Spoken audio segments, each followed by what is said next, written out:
huo sasa, naomba timu yetu imlete kijana Ebeneza Christian Siame. Timu ya vijana naomba mkamletee. Letee wakati siku inaendelea.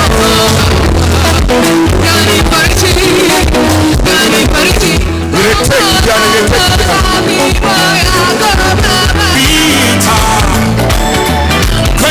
Jamani, vigelegele kwa kijana wetu.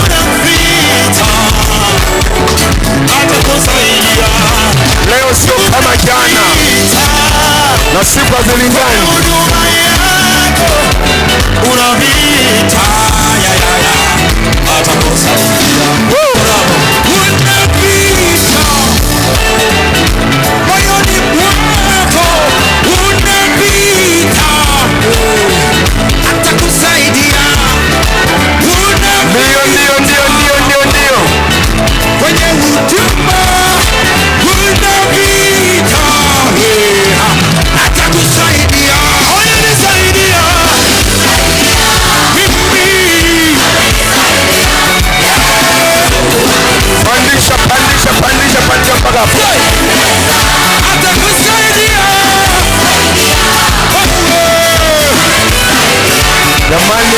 Jamani.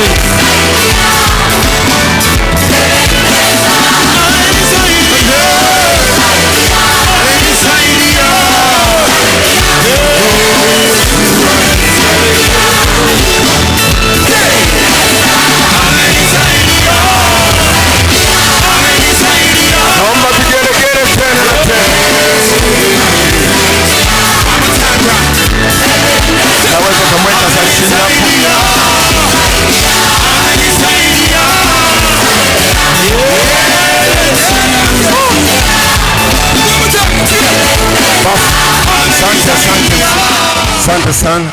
Asante sana.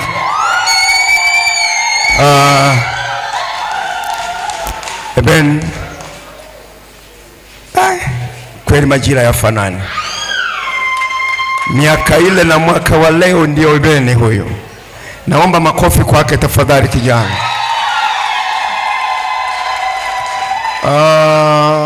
Usiseme mbona mimi sasa nilikuwa hapa. Jicho la Eben ndio limeenda hivyo. Kwa hiyo nimweke vizuri kijana. Tulia. Yeah.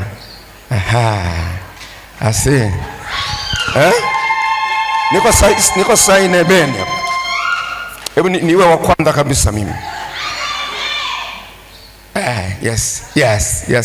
Sasa tena naomba niletee muziki wakati huo Miriam Maloda akija. Jailos Maloda. Miriam, huyu ndio binti ambaye pia macho yangu yamemshuhudia nikimwona. Leo nitamwona tena katika aina nyingine. Naomba tafadhali nipe muziki wakati binti analetwa. Ndiye ambaye kijana alimfanya hangaike usiku kucha, hajui namna ya kufanya. Kijana kutulia usiku na mchana, ndoto yake ya kumwomba Mungu ikatulia. Tafadhali nileteni binti. Tuongeze tafadhali. Kijana nileteni.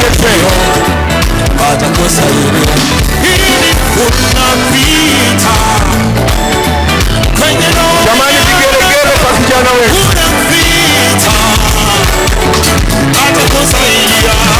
Leo sio kama jana na siku hazilingani.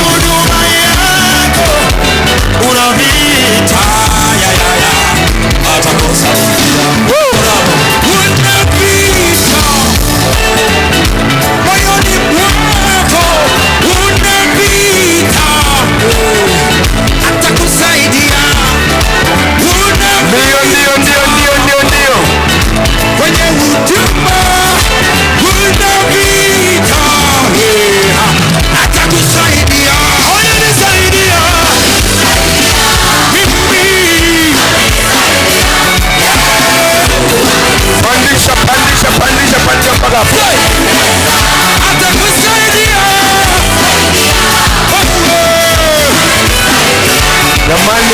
Jamani.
Jamani.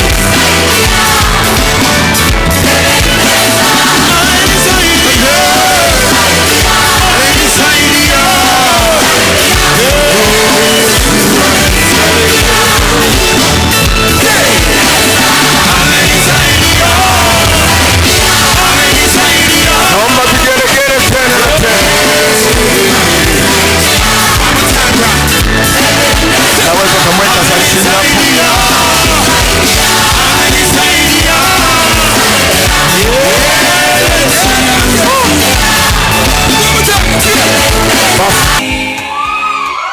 Nisikie sauti za watu walio na uhai kwa ajili ya makofi mazuri kwa watoto wetu, kwa vigeregere vya kutosha tena vilivyoshiba. Ndio. Soga binti yangu kidogo. Tulia. Soga kidogo. Ndugu zangu, kabla ya tukio hili kulianza, nipewe nafasi sasa, wakati uko umetulia, kabla ya tukio hili kulianza, nialete maajabu ya Mungu kwanza. Maajabu ya Mungu ni kwamba Ebeni namfahamu tangu anabebwa mgongoni. Miriam namfahamu tangu anabebwa mgongoni. Kwanza nimpe mkono wa kumpongeza. Umependeza. Umependeza. Sasa tumerudi nchi yetu ya ahadi. Jamani, makofi. Mama hongera sana. Baba hongera sana.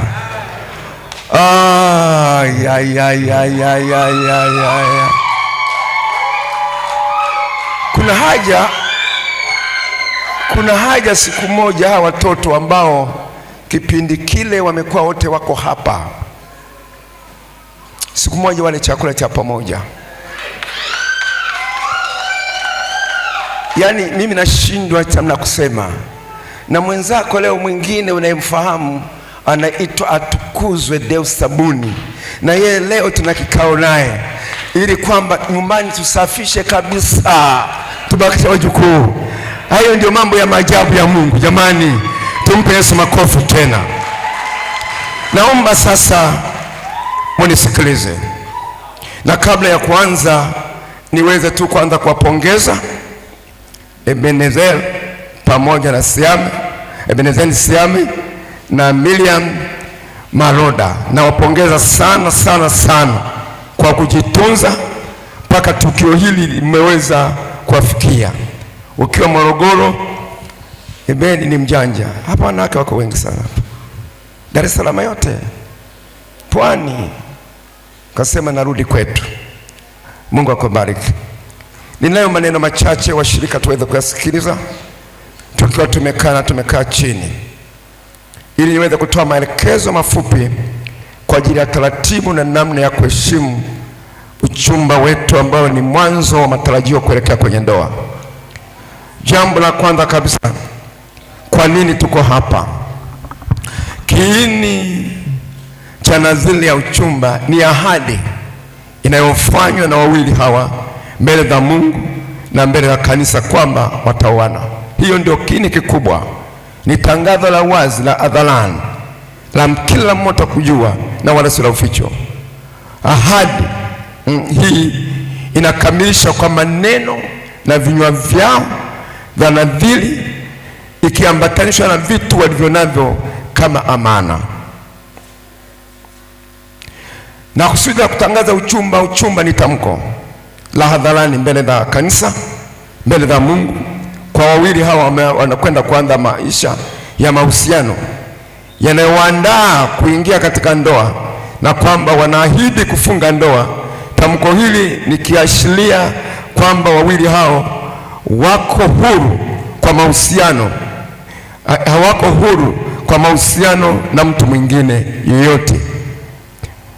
Wanakuwa wamefungwa wanapoingia kwenye tamko hili, hawako huru tena, bali wanakuwa kwenye agano la subira ya kwamba wakati wote sasa wakiwa katika maandalizi ya kuelekea katika uchumba.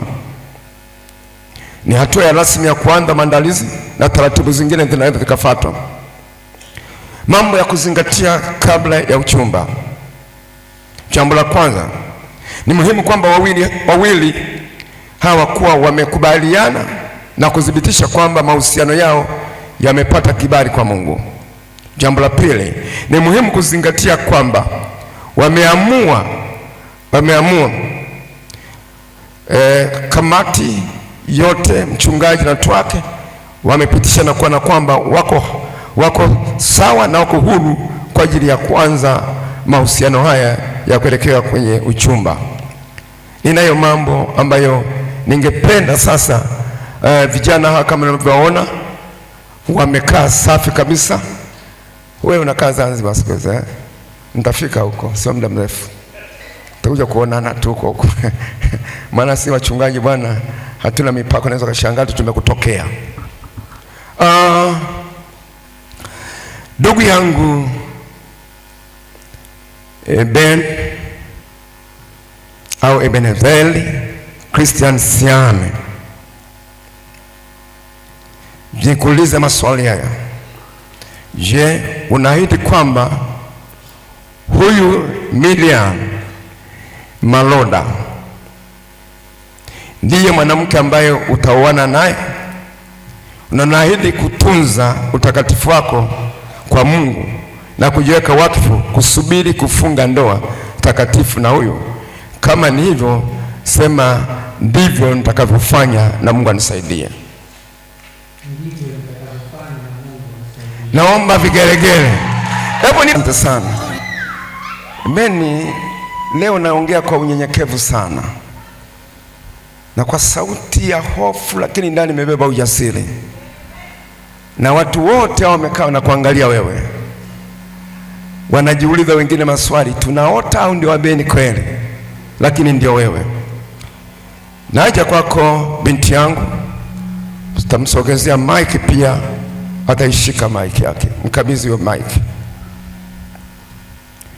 Miriam Jairus Maloda, unaahidi kwamba huyu kijana Ben Christian Siame ndiye mme ambaye utaoana naye.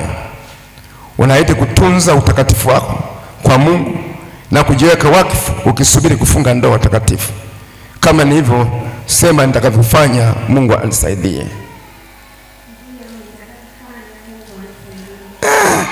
Uko singo ana shamba wangu, yuko wapi tulitaendana? Uko singo ana, uko singo yuko wapi?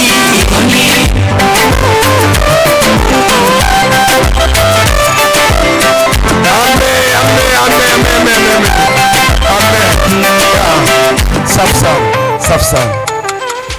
Huyu kijana fundi mitambo huyu sijamwelewa vizuri, itabidi nje tuongee naye, yuko vizuri sana. Alafu kijana huyu anafanana sana na Ebeni naye huyu. Namuona. Sasa tunaingia katika tukio la heshima, tukio la pekee. Kabla ya kwenda kuvalishana pete hizi na ukumbusho wote, itabidi ni washushe waende mpaka mahala pale, mahala ambapo panapendeza kabisa kabisa na mahala pa pekee. Kwa kibali changu mimi kama mwendeshaji wa tukio, naomba sasa, kama nakuja kumsaidia udada namna ya nguo yake ile, sija kaanguka anaporudi, naomba mshuke mpaka pale. Maswali mengine tutaulizana hapo, tafadhali sana. Wape mziki huo, unaona mzuri sana. Wape.